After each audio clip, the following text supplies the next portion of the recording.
Hey everyone, and welcome to the Ask Alex show. This is episode number 4, which is kind of cool. I'm enjoying racking up the numbers. Very low for now, but should be interesting once we get to higher numbers.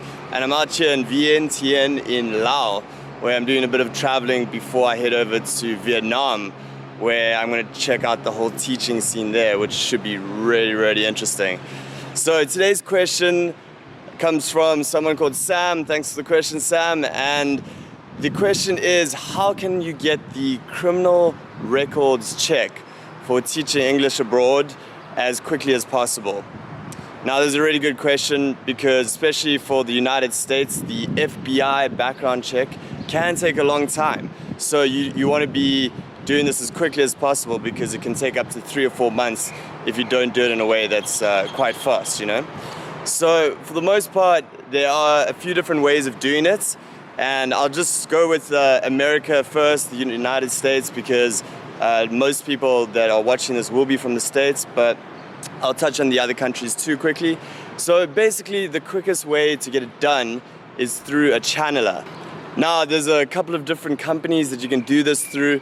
There's a few that I could mention. The one that a few of my clients and people I've worked with have had a lot of success with is My FBI Reports. So you can check that out, myfbireport.com. They seem to have been very good and get the FBI check done within a couple of weeks, a week or 2 weeks usually.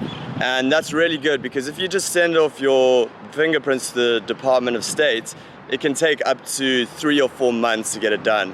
And you really want to be waiting that time. So just spend a little bit of extra money, go ahead and do this with a company, and then that way you can move on to the next step.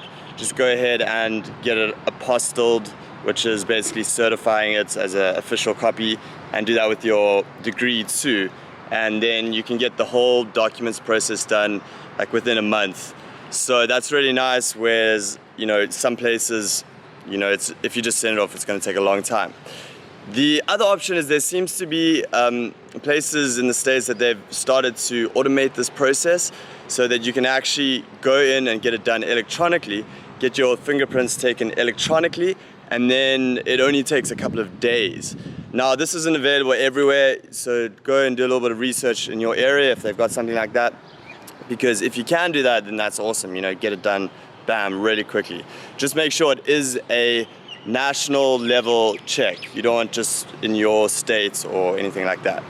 Now, with other countries like South Africa, you know, Australia, the UK, you can get it done a lot faster just by sending it in. So, you know, for South Africa, it takes like a week or so. UK can be done really quickly within a week sometimes. So I don't think you have to worry as much. It's mainly for the Americans that if you want to get it done more quickly, then you should go ahead and use one of these services and it'll get it done more quickly. So I hope that was helpful. It is an important thing to get if you're going to teach English in Korea, for one. Vietnam is also a big one. You want to have it for Vietnam. And there's a couple of other countries. Thailand, not so much. You don't really need the background check, although, you know, at some point you may be asked for it, and then, you know, that could be kind of bad, but a lot of people do it without it. But definitely for Japan, China, and Korea, of course, and Vietnam, to actually work legally in the country, you need one of these. So best to get it done as quickly as possible, and then you can just go straight into the job hunting process. Cool, so that's it for me today here in Vientiane with this beautiful temple behind me. And if you have any more questions, send them through. Send your questions about teaching English in Asia and about living in Asia through, and I'll make sure I answer them. So have a great day, and I'll speak to you soon. Bye.